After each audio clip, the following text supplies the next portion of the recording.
ഇന്ന് തന്നെ ഡൗൺലോഡ് ചെയ്യൂ. കാണൂ നിങ്ങളുടെ ഫേവറേറ്റ് ഷോസ്. നമുക്ക് നമ്മുടെ വീട്ടിലേക്ക് പോവാം. നടപ്പുള്ള കാര്യം വല്ലതും പറ രാധമ്മേ.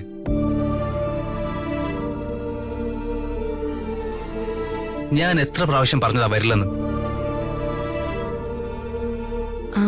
എന്നാ പിന്നെ രുക്മിണി ആന്റിയുടെ അടുത്തേക്ക്. ഇവളെ ഉപേക്ഷിച്ച് തന്നാ സ്വീകരിക്കുമെന്ന് പറഞ്ഞ ആളാ എന്റെ അമ്മ.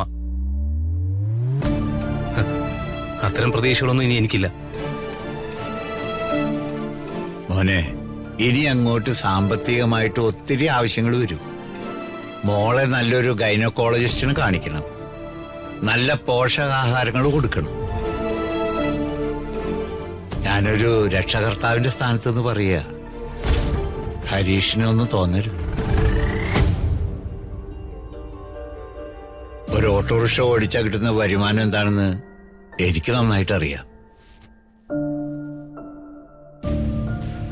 ഇവള് ഞങ്ങളുടെ അടുത്തുണ്ടെങ്കിൽ ആ കാര്യത്തിൽ ഒന്നും നീ പേടിക്കണ്ട.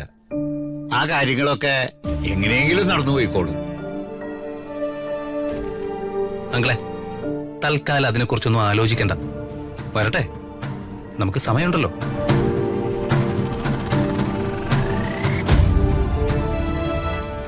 ഹരീഷേ, എനിക്ക് നിന്നോട് സംസാരിക്കുന്നതിനൊരു പരിധിയുണ്ട്. എടാ, നീ ഒന്ന് സംസാരിക്കടാ.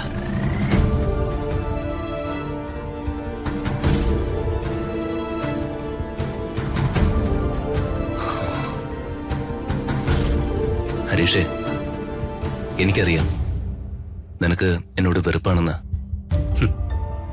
അതിൽ നിന്നെ ഞാൻ കുറ്റപ്പെടുത്തുന്നുമില്ല. അത് സ്വാഭാവിക. കാരണം ഞാനും രണ്ട് പെങ്ങന്മാരുടെ ആങ്ങളെയാ.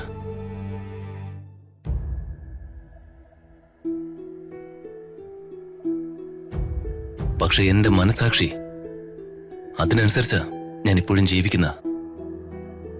ഞാൻ ഒരു തെറ്റും ചെയ്തിട്ടില്ല. ഈ സിറ്റുവേഷനില് കഴിഞ്ഞതൊന്നും പോസ്റ്റ്മോർട്ടം ചെയ്യാതിരിക്കുന്നതാ നല്ലത്.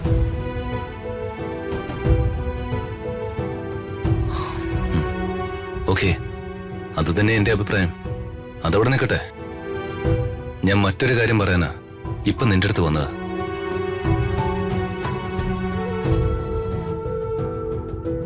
എടാ, നിനക്ക് മറ്റു കോംപ്ലക്സ് ഒന്നും നോക്കേണ്ട കാര്യമില്ല.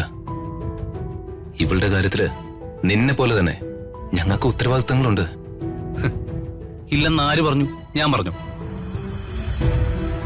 ഇല്ല, പക്ഷേ ഇനി പണത്തിന്റെയൊക്കെ ആവശ്യങ്ങള് ഒത്തിരി ഉണ്ടാവും. നിനക്ക് കിട്ടുന്ന വരുമാനം ഞങ്ങൾക്ക് മനസ്സിലാവും.